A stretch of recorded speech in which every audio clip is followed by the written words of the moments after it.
establishment. "You stop here, then?" I said. "Unquestionably." "And what do you mean to do when Mr. Armadale comes to England?" A solitary fly, the last of his race whom the winter had spared, was buzzing feebly about the doctor's face. He caught it before he answered me, and held it out across the table in his closed hand. "If this fly's name was Armadale," he said, "and if you had got him as I have got him now, what would you do?" His eyes, fixed on my face up to this time, turned significantly, as he ended this question, to my widow's dress. I, too, looked at it when he looked. A thrill of the old deadly hatred and the old deadly determination ran through me again. "I should kill him," I said.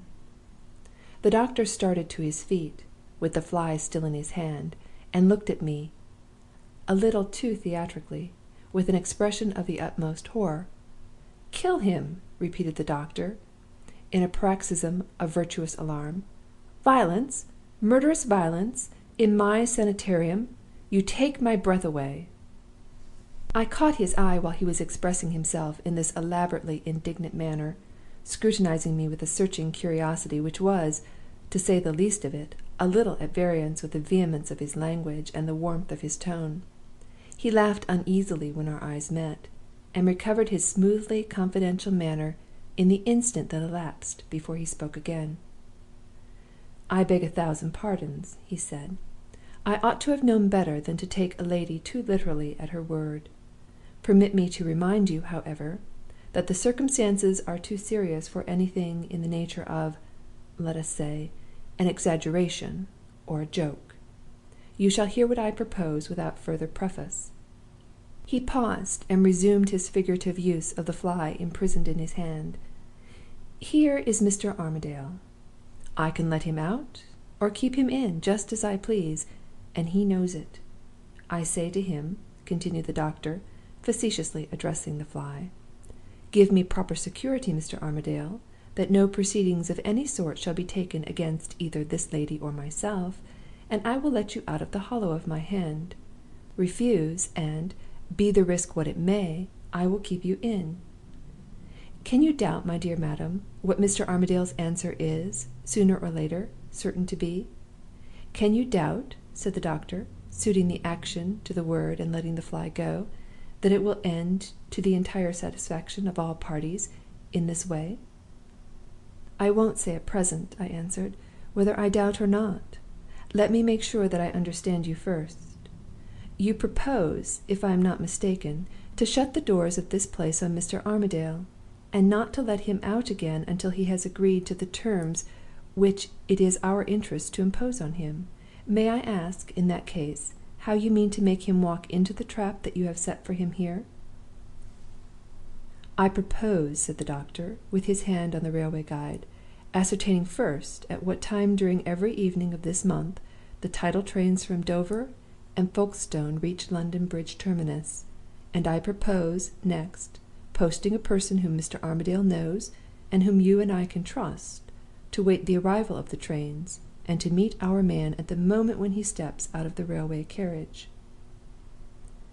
"Have you thought," I inquired, "of who the person is to be?" "I have thought," said the doctor, taking up Armadale's letter, "of the person to whom this letter is addressed." The answer startled me. Was it possible that he and Bashwood knew one another? I put the question immediately. "Until to-day I have never so much as heard of the gentleman's name," said the doctor. "I have simply pursued the inductive process of reasoning, for which we are indebted to the immortal Bacon. How does this very important letter come into your possession? I can't insult you by supposing it to have been stolen; consequently it has come to you with the leave and license of the person to whom it is addressed. Consequently that person is in your confidence. Consequently he is the first person I think of. You see the process? Very good. Permit me a question or two on the subject of Mr. Bashwood before we go any further." The doctor's questions went as straight to the point as usual. My answers informed him that Mr. Bashwood stood toward Armadale in the relation of a steward, and that he had received the letter at Thorpe Ambrose that morning, and had brought it straight to me by the first train, that he had not shown it or spoken of it before leaving, to Major Milroy or to anyone else, that I had not obtained this service at his hands by trusting him with my secret, that I had communicated with him in the character of Armadale's widow, that he had suppressed the letter, under those circumstances, solely in obedience to a general caution I had given him to keep his own counsel if anything strange happened at Thorpe Ambrose, until he had first consulted me, and lastly, that the reason why he had done as I had told him in this matter was that in this matter, and in all others, Mr. Bashwood was blindly devoted to my interests. At that point in the interrogatory the doctor's eyes began to look at me distrustfully behind the doctor's spectacles. "What is the secret of this blind devotion of Mr. Bashwood's to your interests?" he asked. I hesitated for a moment, in pity to Bashwood, not in pity to myself. "If you must know," I answered, "Mr. Bashwood is in love with me." "Ay, ay!" exclaimed the doctor, with an air of relief. "I begin to understand now. He is a young man?" "He is an old man." The doctor laid himself back in his chair and chuckled softly. "Better and better," he said. "Here is the very man we want. Who so fit as Mr. Armadale's steward to meet Mr. Armadale on his return to London?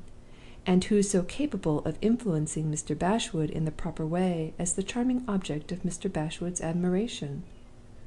There could be no doubt that Bashwood was the man to serve the doctor's purpose, and that my influence was to be trusted to make him serve it. The difficulty was not here. The difficulty was in the unanswered question that I had put to the doctor a minute since. I put it to him again. "Suppose Mr. Armadale's steward meets his employer at the terminus," I said. "May I ask once more how Mr. Armadale is to be persuaded to come here?" "Don't think me ungallant," rejoined the doctor, in his gentlest manner, "if I ask, on my side, how are men persuaded to do 9/10 of the foolish acts of their lives? They are persuaded by your charming sex.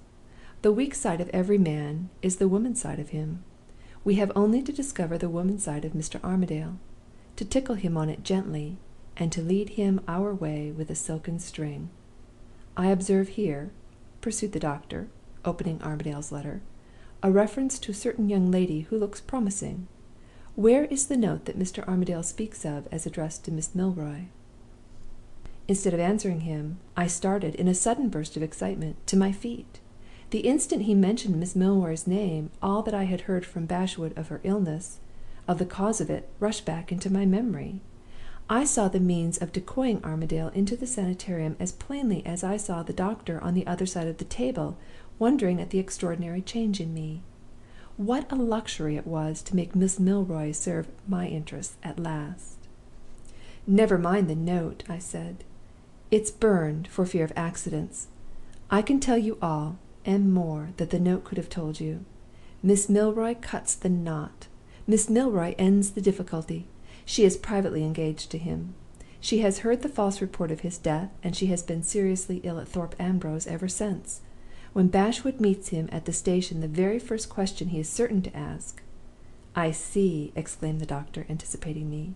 "Mr. Bashwood has nothing to do but to help the truth with a touch of fiction.